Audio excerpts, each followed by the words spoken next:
Welcome to day Manish राज और classes में आपका स्वागत है। एक बार फिर से हम आपके लिए लेकर आए क्लास 12 का बहुत ही महत्वपूर्ण टॉपिक जिसका नाम है ह्यूमन रिप्रोडक्शन, मानव जनन,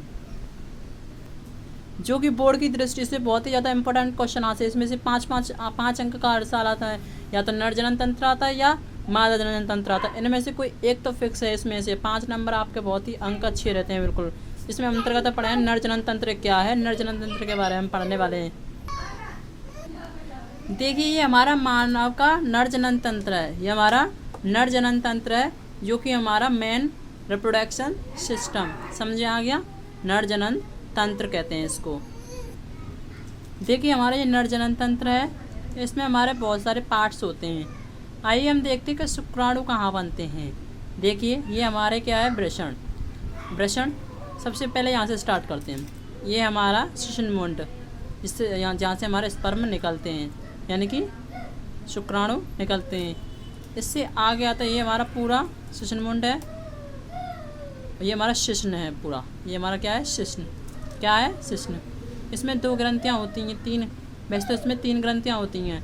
पहली ग्रंथि है बल्बोयूरेथ्रा ग्रंथि, दूसरी प्रोस्टेट ग्रंथि, और तीसरी है इसमें शुक्राशय ग्रंथि। क्या है, शुक्राशय ग्रंथि। समझ आ गया। शुक्राशय, शुक्राशय का मतलब है इसमें शुक्राशय का आश है। आश है यानी कि उसमें आराम करते हैं, यानी कि जहाँ से हमारे शुक्राणु बनकर आते हैं यहाँ पर रुकते हैं। समझिएगा, यह इसका आवास घर भी कहलाता है शुक्राणुओं का, शुक्राशय। समझिएगा। अब ये हमारी शुक्रवाहक है। शुक्रवाहक यानी कि जिसमें बैठकर, शुक्रवाहक किसे कहते हैं, वाहक जो कि किसी का वाहन हो, यह हमारा शुक्र यानी शुक्राणुओं का वाहक कहलाता है, शुक्रवाहक। समझ आ गया। और आगे आएंगे ये हमारे अधिवृषण है। ये हमारे जो अधिवृषण हैं और ये हमारे वृषण हैं। आइए देखते हैं हम शुक्राणुओं का निर्माण कहाँ पर होता है। हमारे जो वृषण होता है इसके अंदर होता है। आइए इसके हम और जूम कर देखते हैं इसका अंदर का चित्र कैसा होता है। देखिए हमारे ये शुक्राशय हैं, ये एक जोड़ी होते हैं। कितने जोड़ी, एक जोड़ी होते हैं, यानी कि ये हमारा वृषण कोश है। अब ये हमारे एक शुक्राणु, एक वृषण को, आइए हम एक शुक्राणु, हमारा जो एक वृषण है इसको हम आगे ऐसे डिटेल्स में देखते हैं। इसका चित्र है ना, ये चित्र है इसका एक वृषण का। एक जोड़ी वृषण होते हैं, समझा क्या। वृषण कोश में, वृषण कोश क्या करता है, वृषणों की रक्षा करता है ना। देखिए चित्र आपको क्लियर से दिख रहा है ना। देखिए ये हमारा शुक्रवाहिकाएँ, शुक्रवाहिका, इसे हम अपवाहक नलिका भी कहते हैं। समझ आ गया। देखिए ये हमारा शुक्रवाहिक वाहिनी, मुझे बताया शुक्रवाहक, जिसमें हमारा शुक्रवाहक है। ये हमारा अधिवृषण है, अधिवृषण देखे थे ना।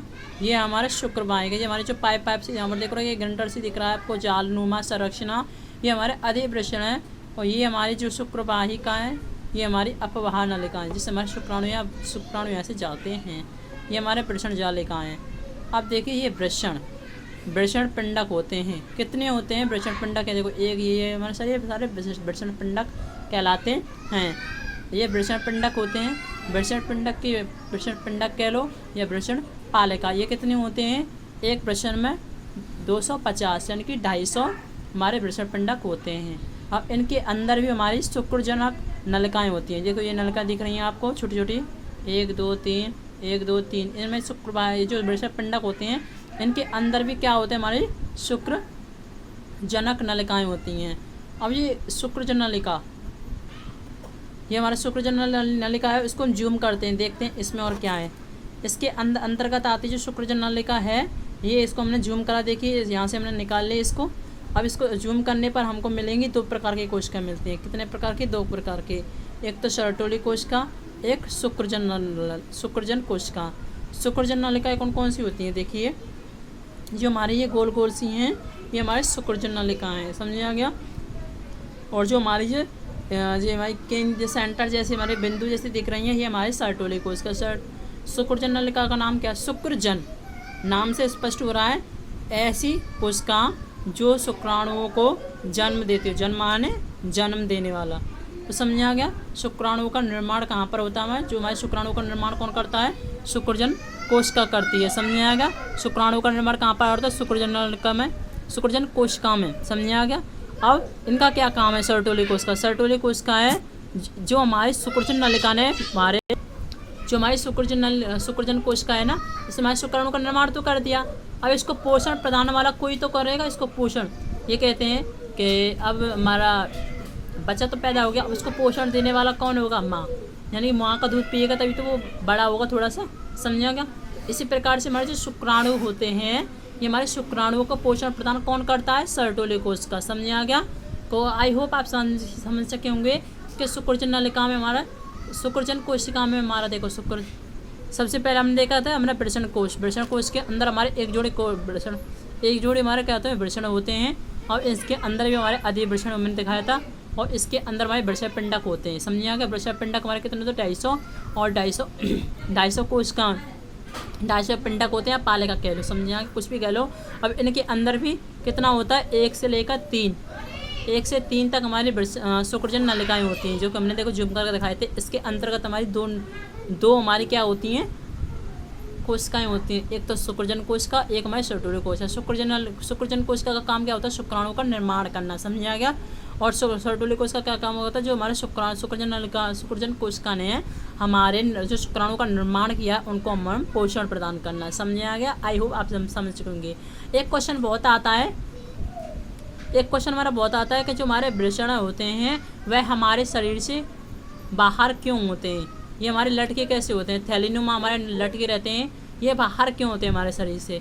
क्योंकि इनको हमारे जो शरीर का तापमान होता है उससे 2 या 3 डिग्री कम डिग्री सेल्सियस कम हमारा तापमान चाहिए, समझिएगा? इसको हमारे जो हमारे वृषण होते हैं इनको हमारे शरीर से 2 या 3 कम डिग्री सेल्सियस कम तापमान की ज़रूरत होती है, इसलिए हमारे शरीर से बाहर होते हैं, थैलीनुमा संरचना से लटके रहते हैं, समझे गए? ये हमारा क्वेश्चन बहुत आता है 2 नंबर का, समझा गया? तो आई होप आप समझ चुके होंगे कि ये हमारे जो शुक्राणु का निर्माण कहाँ पर होता है। आइए अब इनको शुक्राणु का ये कैसे निकलते, कहाँ से निकलते, कहाँ से नहीं निकलते, आइए आई होप आप जान चुके होंगे। देखिए हमारा जो शुक्राणु का निर्माण हो गया, हमारा कहाँ पर आ गया था? अधिवृषण के द्वारा बाहर आ गया था, अधिवृषण के द्वारा बाहर आ गया था। हमारे किस में आएगा? शुक्रवाहक में बैठकर ये वहाँ पर जाएंगे, कहाँ पर जाएंगे? हमारा मूत्राशय मार्ग में आ जाएंगे, समझा गया?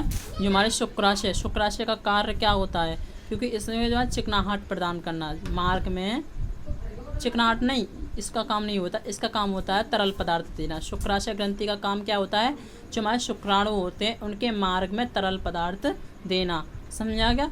और हमारी जो प्रोस्टेट ग्रंथि होती है ये क्या करती है? प्रोस्टेट ग्रंथि का काम होता है को उनको जो हमारा जो इसमें उन्होंने तरल पदार्थ दिया था शुक्राणु को, अब इस शुक्राणु के जो तरल पदार्थ होता है इसमें दूधिया रंग प्रदान करना, समझा? किसका काम होता है? प्रोस्टेट ग्रंथि का, एवं यह क्षारीय प्रदान करता है, क्योंकि हमारा जो हमारे जो क्या कहते हैं प्रोस्टेट, हमारे जो शुक्राणु का जो मार्ग होता है वो कैसा होता है? अम्ल मूत्र मार्ग की जो हमारा मूत्र होता है उनकी मूत्र मार्ग की जो अम्लता को निष्प्रभावित करता है, अम्लता को निष्प्रभावित करती है। कौन?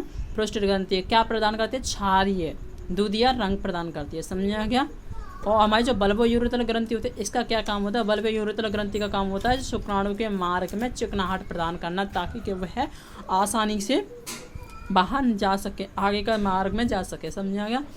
अब ये हमारे मूत्र मार्ग की सहायता से हमारे शरीर के बाहर से निकल जाते हैं, समझा गया? आई होप आप नर जनन तंत्र के बारे में जान चुके होंगे।